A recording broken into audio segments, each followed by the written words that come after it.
आपका स्वागत है। मैं विवेक बिंद्रा, मोटिवेशन स्पीकर और बिजनेस ट्रेनर। आज की चर्चा महाराणा प्रताप पे। कमेंट बॉक्स में बहुत आपने रिक्वेस्ट किया था, कौन है महाराणा प्रताप? 7.5 फुट के कुंभलगढ़ में जन्म लिए मेवाड़ी राजा, राजस्थान के शक्तिशाली राजपूत। वो जब पूरा अकबर भारत को जीत चुका था, तब अकेले मेवाड़ में ये खड़े हुए अकबर के खिलाफ। अकबर को देखिए, अकबर कभी जीता नहीं, राणा कभी हारे नहीं।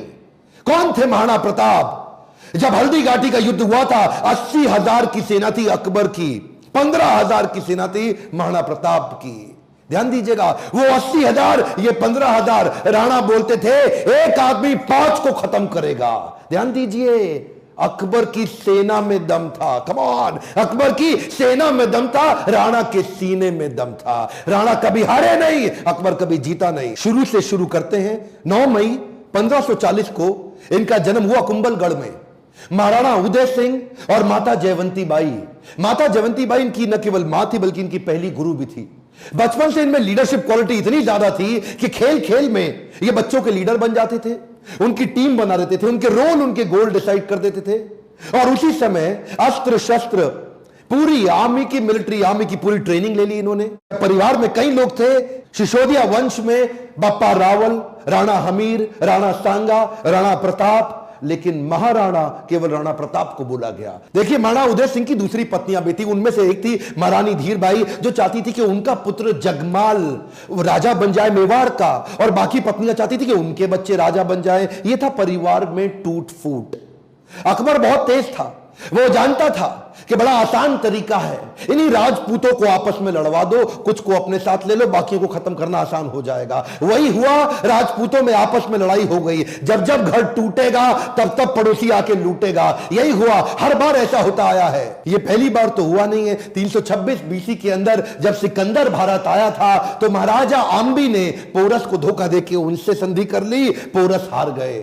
मोहम्मद गौरी कभी पृथ्वीराज चौहान को ना हरा पाते, जयचंद उनके साथ मिल गया, इसीलिए पृथ्वीराज चौहान हार गए। ब्रिटिशर भी हमारे देश में क्या कर लेते, वो तो ग्वालियर के सिंधिया, इंदौर के होलकर, हैदराबाद के निजाम और पटियाला के राजा 1857 में इन्होंने धोखा दे दिया, इसलिए हमारा देश मार खा गया था। और इसी तरह मुगल भी महाराणा प्रताप को कभी हरा नहीं पाते। वो तो जब जब परिवार टूटेगा, तब तब पड़ोसी आके लूटेगा। आमेर के महाराज को इन्होंने अपने साथ ले लिया, टोडरमल को अपने साथ ले लिया, जयसिंह को अपने साथ लिया। इन्होंने परिवार के ही लोगों को तोड़वा के अपने साथ जोड़ लिया। अकबर स्मार्ट था। यहां पे महाराणा प्रताप अकेले पड़ गए, लेकिन भीलों की सेना बनाई। वो जो जंगली भील होते हैं, उनकी मदद ली, उनको ट्रेन किया। ये हारे नहीं कभी। महाराणा प्रताप वो आते थे, इनको पर अटैक करते थे। थोड़े दिन के लिए महाराणा प्रताप इधर उधर निकल करके फिर दोबारा नई सेना बना के फिर खड़े हो जाते। देखिए, ना तो ये महाराणा प्रताप को मार पाए, ना ही उसको पकड़ पाए। महाराणा प्रताप हर बार बाउंस बैक करते थे। महाराणा प्रताप शरीर से इतने ताकतवर, 7.5 फुट की उनकी हाइट, 70 किलो का उनका कवच, 10-10 किलो के जूते, 10-10 किलो की तलवार, 80 किलो का भाला। बहलोल खान को कैसे काट डाला? कौन था बहलोल खान? ये थे अकबर का सबसे बड़ा सेनापति, जो हल्दी घाटी के युद्ध में आया था। एक तलवार की काट से इन्होंने बहलोल खान समेत उनके घोड़े को 2 हिस्से में चीर डाला। ये बार बार लड़ाइयों का कारण समझिए। पॉलिटिकली और जियोग्राफिकली मेवाड़ अकबर के लिए दिल्ली से बहुत महत्वपूर्ण था। गंगा मार्ग के व्यापार मार्ग को यह पश्चिमी तट के साथ जोड़ था। जियोग्राफिकली अगर वेस्टर्न हेमिस्फीयर से कुछ भी इंपोर्ट करना है, कुछ भी एक्सपोर्ट करना है, टेरिटरी से कोई सपोर्ट लेना है बाहर से भारत के, तो अकबर को मेवाड़ पार करना पड़ता था। मेवाड़ ऐसी किरकिरी बन गया, और ये मेवाड़ को जीत नहीं पा रहे, क्योंकि वहां पूरा भारत तो मान जाता था, और वहां महाराणा प्रताप अकड़ के खड़े थे। क्या है, एक्चुअली अकबर बहुत बड़ा था, और महाराणा प्रताप सेना के मामले में बहुत छोटे थे। लेकिन महाराणा प्रताप का वैराग्य जबरदस्त था। ये बाकी राजाओं की तरह भोग विलास, इंद्र तृप्ति इसमें नहीं थे। ये बोले कि मैं अपनी सेना के बीच में रहूंगा। ये भीलों के बीच में जाके रहने लगे, जंगल में रहते थे। उबली सब्जी, कच्चा खाना खाना, जमीन पे सोना, पत्तल पे खाना, कोई बिस्तरा ना होना, सर पे छाता नहीं, पैरों में जूता नहीं, आम जीवन जीना उनके साथ। और तभी भील, जितने भील लोग वहां के हुआ करते थे, जंगली आदिवासी, वो उनके साथ जुड़ गए।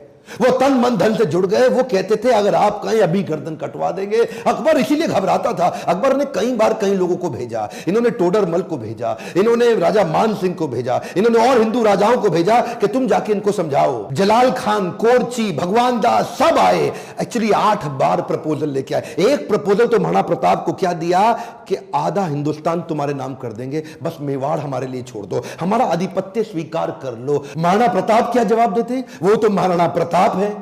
मारो मेवाड़ी सरदार, मेवाड़ी सिरदार, नील घोड़ारा अश्वार राणा, सुने तो जय जय। जिस पे 2 धारी तलवार राणा, सुनता जाजो जी। मारो मेवाड़ी सरदार, नीले घोड़े रासरार। कितनी सुंदर लोकगीत है। इतने सुंदर, आज भी इनको भगवान मानते। मारो मेवाड़ी सरदार। और ये तो क्या, इब्राहिम लिंकन की मां ने उनको एक बार कहा कि बेटा तुम हिंदुस्तान जा रहे हो? बोला हाँ मैं हिंदुस्तान जा रहा हूं, एक काम करना मेरे लिए वहां से कुछ लाते आना। क्या चाहती हो मां? बेटा मैं चाहती हूं कि हल्दी घाटी से थोड़ी मिट्टी लेकर के आना। मैं महाराणा प्रताप आज भी उनको पूजनीय इसलिए मानती हूं क्योंकि वो राणा ने आधे देश के बदले, एक खमौन क्या, आधे देश के बदले अपना छोटा सा राज्य मेवाड़ बदले में अकबर को देने को तैयार नहीं हुआ। अकबर बोलते थे आधा देश तुझे दे दूंगा अगर तू केवल मेवाड़ मेरे लिए छोड़ दे। मेवाड़ स्ट्रैटेजिकली इतना इंपॉर्टेंट, लेकिन महाराणा प्रताप तो महाराणा प्रताप। मारो मेवाड़ी सरदार। हल्दी घाटी का युद्ध 1576 का, इतनी छोटी सेना होने के बावजूद महाराणा प्रताप स्ट्रैटेजिकली युद्ध को कैसे लड़े? देखिए अरावली की जो रेंज थी, पहाड़ियों की और घाटियों की, उसकी बहुत जानकारी थी इनको। कीका ये वहीं पैदा हुए, वहीं घूमे। छापामार युद्ध, द्विकंटक नीति, सैनिकों को बोले पहाड़ियों में ऊपर से और घाटियों के नीचे से पूरी तरह कवर करो, और अफगानी राजाओं को अपने साथ लिया। हाकिम खान जो उस समय अकबर के खिलाफ था, ये जैसे जैसे अकबर इनके खिलाफ लड़ते, ये भी अपने स्ट्रेटेजिक अलायंस को बिल्ड करके अफगानी राजा को अपने साथ लेके आए। बहुत छोटी सेना के बावजूद अकबर के छक्के छुड़ा दिए। अकबर सामने नहीं आता था इनके, अकबर को डर था। इनकी तलवार, अकबर की हाइट कम थी, एक बार मारेंगे घोड़े हाथी समेत काट देंगे। चेतक इनका इतना पावरफुल घोड़ा कि उसके आगे ना सूंड लगा देते थे। हाथी कंफ्यूज होता था कि ये घोड़ा नहीं है, कहीं हाथी तो नहीं है। था साथी तेरा घोड़ा चेतक जिसमें तू सवारी करता था, थी तुझमें ऐसी कोई खास बात जो अकबर तुझसे डरता था। ये जो चेतक घोड़ा था, नीले रंग का अफगानी घोड़ा, ये एकमात्र ऐसा घोड़ा है जिसके ऊपर कई कविताएं बन चुकी हैं आज तक देश में। चेतक, इसको अपने पुत्र से ज्यादा प्रेम करते थे महाराणा प्रताप। वो युद्ध के दौरान उन दिनों हाथी की सूंड के आगे तलवारें लगी होती थी। जब ये छलांग मार के अपने घोड़े के साथ जा रहे थे तो उस तलवार से एक पांव चेतक का कट गया। युद्ध के दौरान जब महाराणा प्रताप अकेले फंसे थे ना, तो यही वो चेतक था जो इनको भगा के एक कटी टांग से 28 फीट का गहरा नाला टाप के चला गया।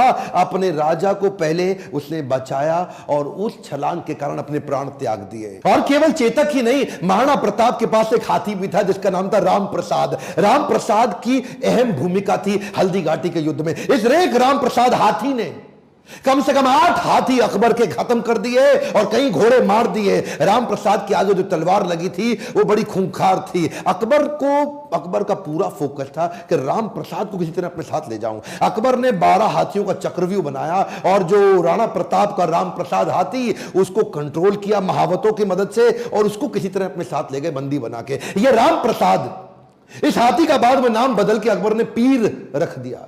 और ये पीर हाथी, इसको 28 दिन तक अकबर बोलते रहे सब कुछ खिलाओ सब कुछ पिलाओ। राम प्रसाद ने सब खाना बंद कर दिया, अन्न जल का त्याग कर दिया। अपने राणा प्रताप से बिछड़ने के दुख में वो ना कुछ खाया ना कुछ पिया। 28 दिन के बाद वो राम प्रसाद हाथी जो कमजोरी के कारण इसने अपना शरीर त्याग दिया। क्या बोला अकबर?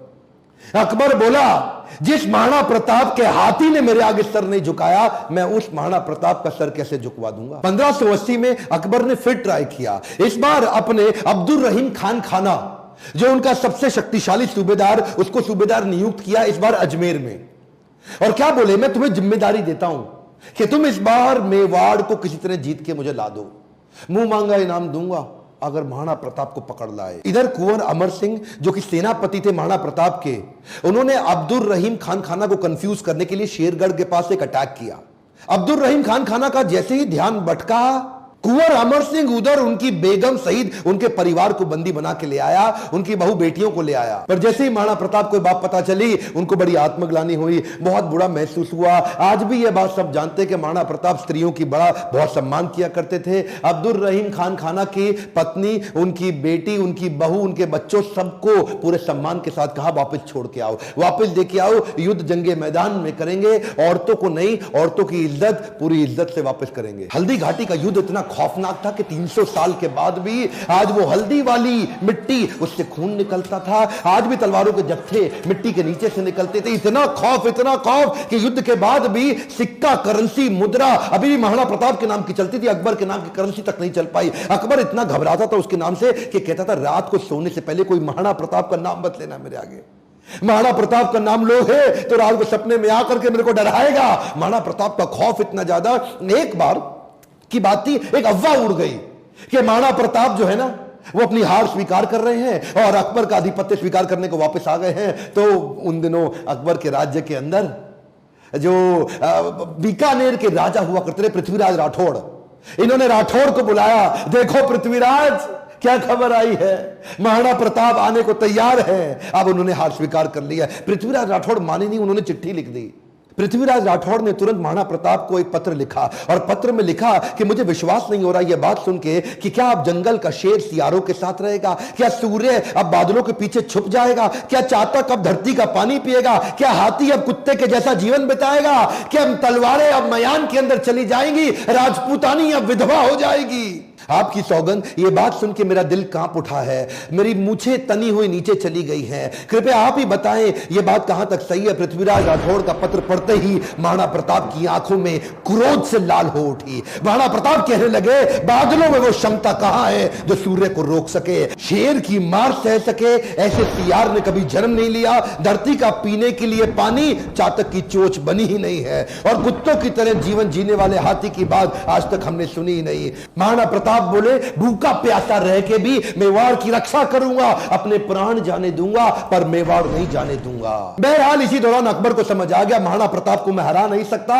और धोखा दे के हराना यह अकबर की आदत नहीं थी। अकबर को इसीलिए महान राजा भी बताया गया है। आने वाले समय में अगर आप चाहेंगे तो मैं अकबर पे भी एक वीडियो बनाऊंगा। पर वापस चलते हैं, उसी समय अकबर का फिर ध्यान बट गया। अकबर अब ईस्टर्न साइड चला गया, सदर्न साइड चला गया, उसने मेवाड़ को छोड़ दिया और इधर महाराणा प्रताप ने पूरे मेवाड़ पे फिर से अपना कब्जा कर लिया। कुछ दिन, हफ्ते, महीने ठीक बीते। उन्हीं दौरान एक शिकार करते वक्त, उस समय किसी शेर का शिकार करते वक्त महाराणा प्रताप का किसी एक्सीडेंट में उनका देहांत हो गया, उनकी मृत्यु हो गई। ये बात जब अकबर को पता लगी, अकबर एक ऐसा राजा था, अपने शत्रु प्रताप की मृत्यु पे बहुत रोया और चिट्ठी लिख करके बोला कि महाराणा प्रताप एक बड़े शक्तिशाली, बड़े मेधावी और एक ऐसे राजा थे जिन्होंने अपने गौरव को कभी समाप्त नीचे झुकने नहीं दिया और मुझे एक बात का दुख रहेगा, मैं जीवन भर महाराणा प्रताप को कभी हरा नहीं सका। ध्यान दीजिएगा, लेसन्स में लर्निंग बहुत सारी हो सकती है, पर महाराणा प्रताप को इतना संघर्ष इसीलिए करना पड़ा क्योंकि आपस में राजपूतों की कभी बनी नहीं।